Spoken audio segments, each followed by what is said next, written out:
Lesson 7. The beginning of Hadith writing.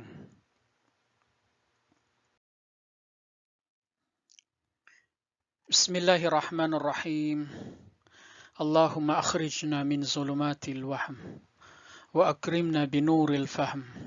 Allahumma aftah alayna abwaab rahmatik wanshur alayna khazaina ulumik برحمتك يا أرحم الراحمين والحمد لله رب العالمين.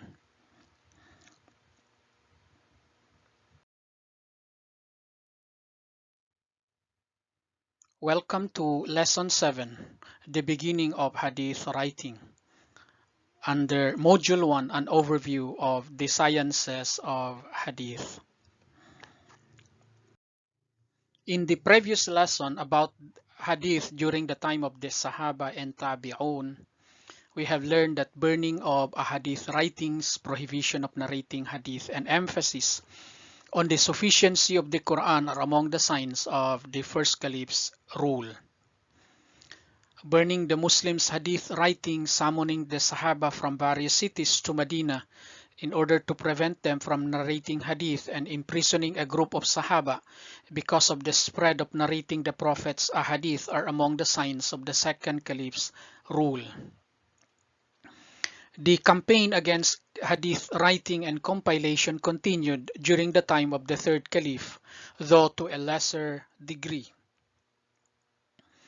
In justifying the reasons and motives behind the prohibition of narrating, writing, and compiling Hadith, three justifications were given. Alleged traditions of the Prophet endorsing the act, prevention of differences among the people, and fear of the tendency for the people to confuse the Hadith with the Quran. In this lesson, we will learn that with the permission of recording and compiling Hadith by the order of the Umayyad Caliph Umar ibn Abdul Azīz in 101 after Hijrah, and his decree of compiling the traditions of the Prophet from the beginning of the first half up to the end of the 2nd century after Hijrah, a group of Hadith scholars or muḥaddithūn embark on compiling the narrated traditions of the Prophet. Umar ibn Abdul Azīz thus wrote to his officer in Medina, namely Abu Bakr ibn Hazm, "Do not neglect the surviving Hadith or Sunnah of the Prophet, as I am afraid of the extinction of knowledge and the knowledgeable." Unquote. We can find it in Sahih al-Bukhari as well as Ma'arif Ulumul Hadith. He also issued an order to the rest of his officials in different cities to write any Hadith of the Prophet they would come across. On the basis of Umar ibn Abdul Aziz's decree, Ibn Shihab az-Zuhri embarked for the first time on compiling Hadith, and the Caliph had also sent to different regions one of his Hadith notes. As such, some authorities have regarded Ibn Shihab az-Zuhri as the first compiler of Hadith. With the cancellation of the prohibition of writing Hadith after Ibn Shihab az-Zuhri, many groups of the Sunni Hadith scholars or muḥaddithūn had engaged in the writing and compilation of Hadith. We shall mention below their names according to chronological order. Zakaria ibn Abi Zaida, Abdul Malik ibn Jarij, Muhammad ibn Ishaq, Muammar ibn Rashid, Sa'id ibn Abi Aruba, Sa'id ibn Abi Awana, Awza'i ibn Abi Dhab, Rabi' ibn Sabih, Sufyan al-Thawri, Hamad ibn Abi Salma, Layth ibn Sa'ad Abdullah ibn Mubarak, Hashim ibn Bashir, Ziyad al-Kabai, Jarir ibn Abdul Hamid, Walid ibn Muslim ibn Fadil, Waqi' ibn Jarrah, Abdullah ibn Wahab, and Sufyan ibn Uyayna.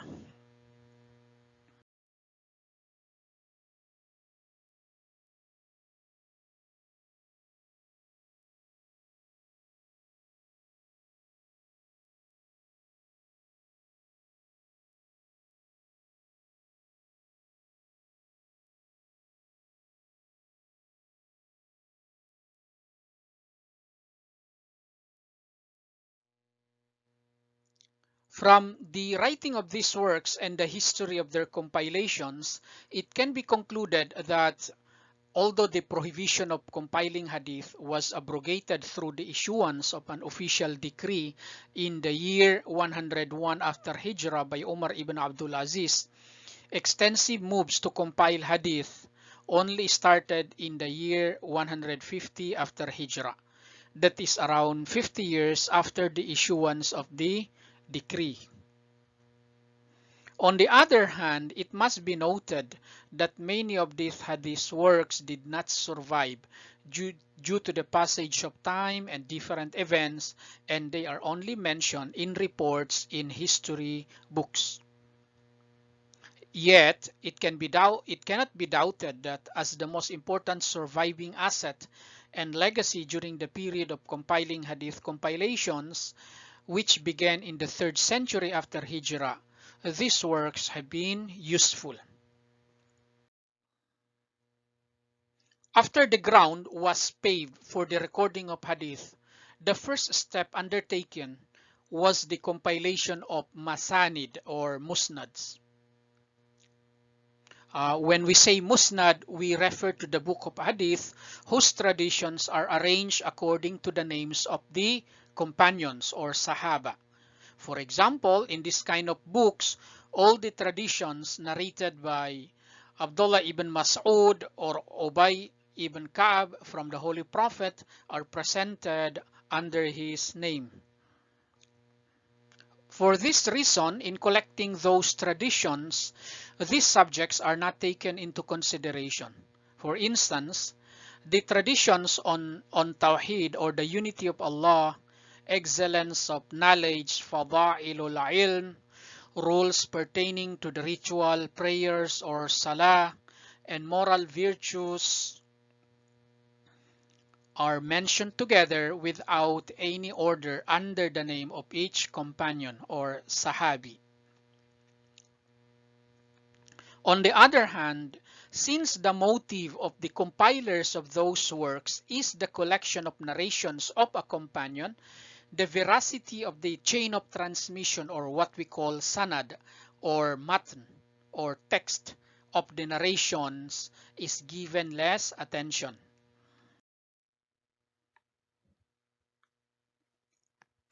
On this basis, many musnads were compiled, and in some works, more than 130 musnads are mentioned, and among them 10 are more famous. Called Masanidul Ashara, the 10 musnads, they are as follows: Musnad Tayalisi, Musnad Musaddad ibn Masarhad, Musnad Hamidi, Musnad ibn Abi Umar, Musnad Ishaq ibn Rahuya, Musnad ibn Abi Shayba, Musnad Ahmad ibn Mani', Musnad Abd ibn Hamid, Musnad ibn Abi Usama, Musnad Abi Ya'la Mawsuli, and Musnad Abi Ya'la Mawsuli. Sometimes the musnads of Ahmad ibn Hanbal, Bazaz, Abu Ya'la Mawsuli, and Mu'jamul Kabir by Tabarani are called Masanid Arba'a, or the 4 musnads.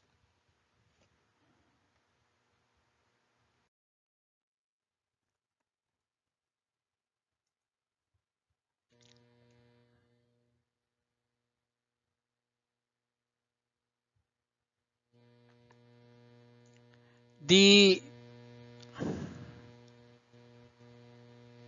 After the period of writing Musnads, instead of arranging traditions according to the names of the companions without giving attention to the veracity of the chain of transmission and text, a number of Hadith scholars or muḥaddithūn thought of collecting traditions according to the different subjects, and in compiling them, the veracity of the chain of transmission and text was taken into account. So along this line, the Sunni 6 authentic collections of Hadith or Siha Sitta were compiled. When we say Siha Sitta or the 6 Sahih, we are referring to the following: Sahih al-Bukhari, Sahih Muslim, Sunan Abu Dawud, Sunan Tirmidhi, Sunan Nasa'i, and Sunan Ibn Majah. The difference between Sahih al-Bukhari and Sahih Muslim, which are called al-Jami' al-Sahih on one hand, and the other 4 collections, especially Sunan Nasa'i and Sunan Ibn Majah on the other, is that in the Sunan books, only or mostly jurisprudential and legislative traditions are included, while in Sahih al-Bukhari and Sahih Muslim, apart from jurisprudential traditions on beliefs, history, the Prophet's conduct or seerah, Quranic exegesis or tafsir, and other subjects are also included. We shall present in detail these sections or kutub in the lessons pertaining to those collections. After the compilation of Sahih books, positive steps were taken in the history of Sunni collection of Hadith, and this led to the emergence of the periods of development, organization, and revision of Hadith collections. And from the 3rd century up to the 10th century after Hijrah was the period of formation and development of different sciences of Hadith, such as al-Rijal or science concerning the narrators, al-Hadith or terminology of Hadith, Fiqh al-Hadith, Jurisprudence of Hadith, Gharib al-Hadith or rare instances of Hadith, Mukhtalif al-Hadith or varieties of Hadith, and abrogating or nasikh and abrogated or mansukh Hadith. Let us deal with al-Rijal or the science concerning the Hadith narrators. The plentitude of narrators, lack of association, and lack of publicity of many of them necessitate that they must be identified and their personalities be examined and evaluated.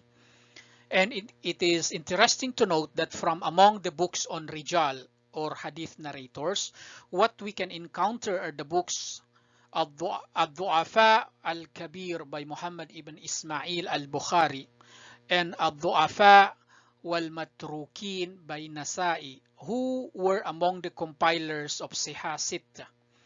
And in fact, and this fact clearly shows that personality check of the Hadith narrators had been something known to them, thereby providing the ground for the next generation to judge well the chain of transmission on the basis of clear-cut criteria.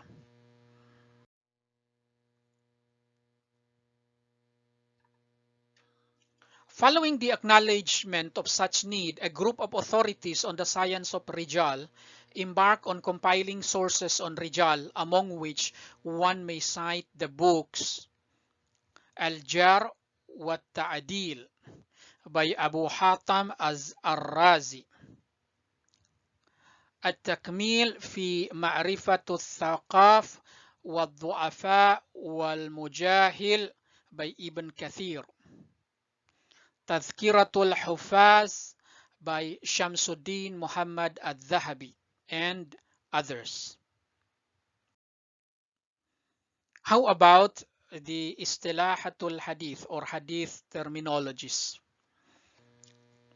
Prior to the period of compilation, terminologies such as Sahih or authentic, Da'if or weak, Musnad, Mursal, and Mawdu' hadith had been known to the hadith scholars. Explaining all the dimensions of these terminologies and the emergence of well-established scientific works became necessary when the compilers of hadith collections described their collected traditions, sahih or hasan, according to certain criteria, and explained explicitly or implicitly how each of the traditions was transmitted and recorded. Sometimes the hadith scholars would give comment on the text of the traditions, whether they are mashhur or shadh, gharib or munkar, etc. And doing so necessitates examination and explanation of certain things. By the way, when we say mursal, we are literally, it means harid, and it refers to a hadith whose chain of transmission or sanad goes only as far back as a tabi, follower or member of the second generation of Muslims, who does not mention the name of the companions or sahabi of the Prophet from whom he heard it. And when we say munkar, which literally means denounced, we are referring to a narration or hadith which goes against another authentic hadith and is reported by a weak narrator.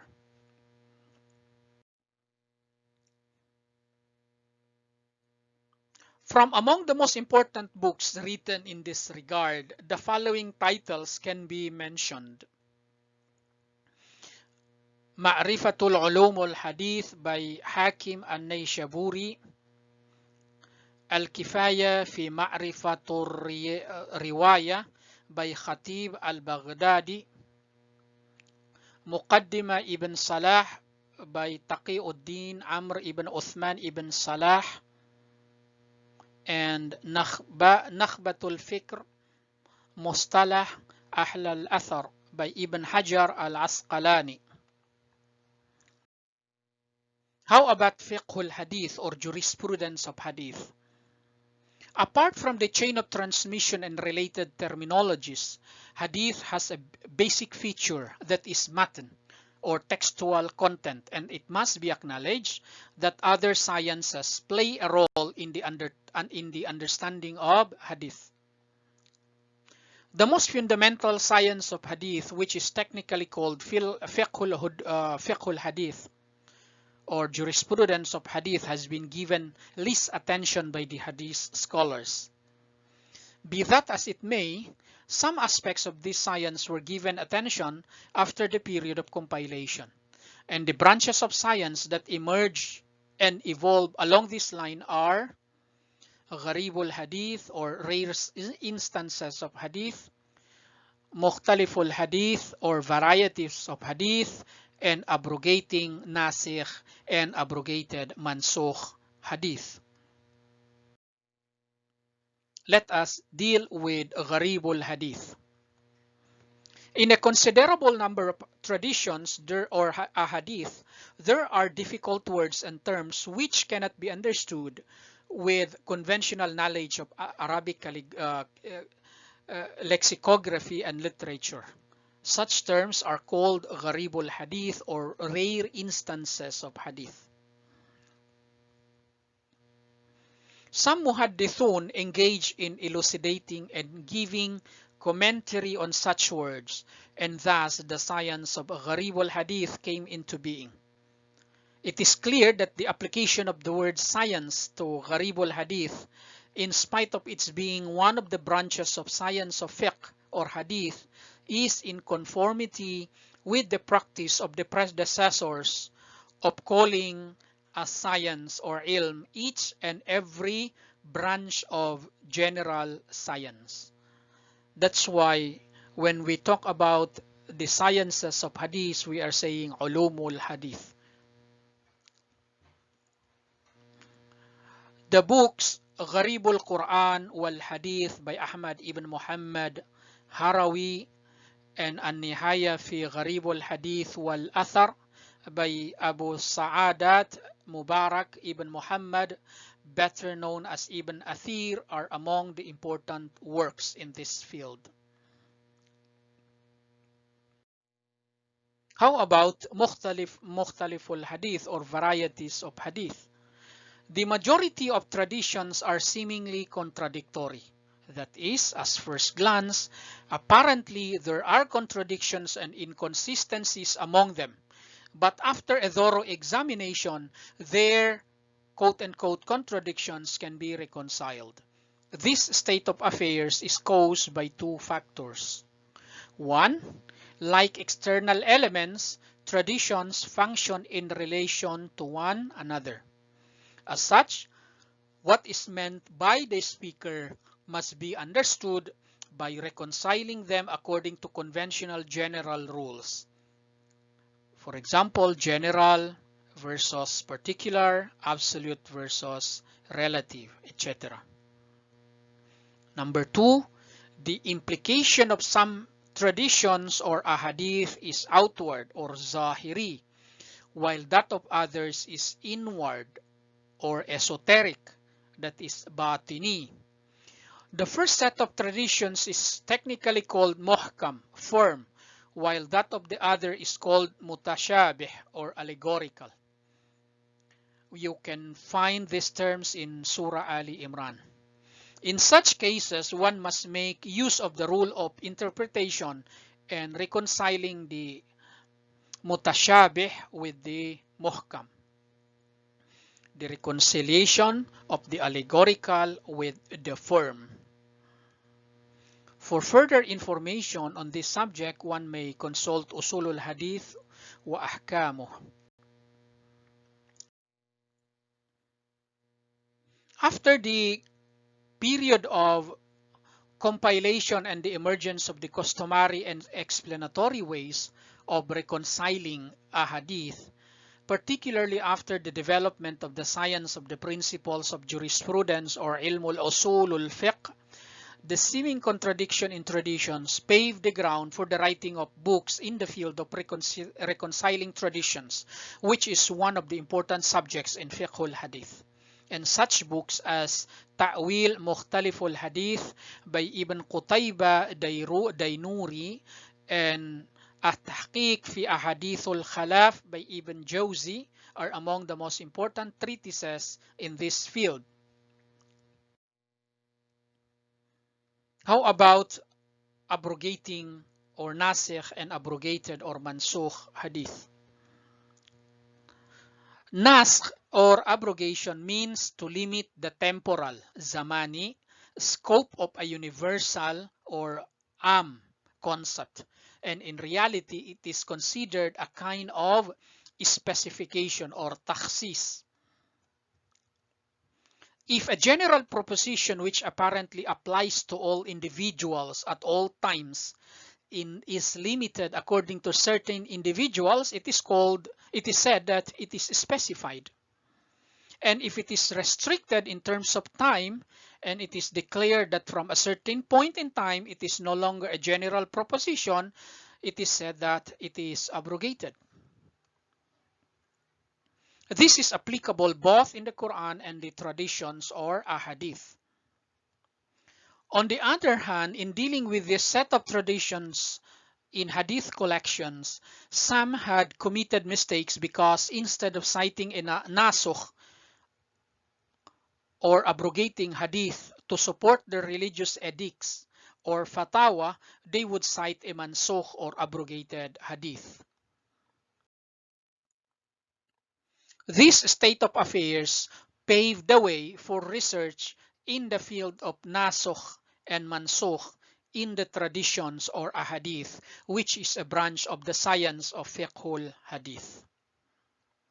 And concerning the most important works in this field, one might point to the book Al-I'tibar fi al-Nasukh wal-Mansukh min al-Athar by Abu Bakr Muhammad ibn Musa al-Hazami.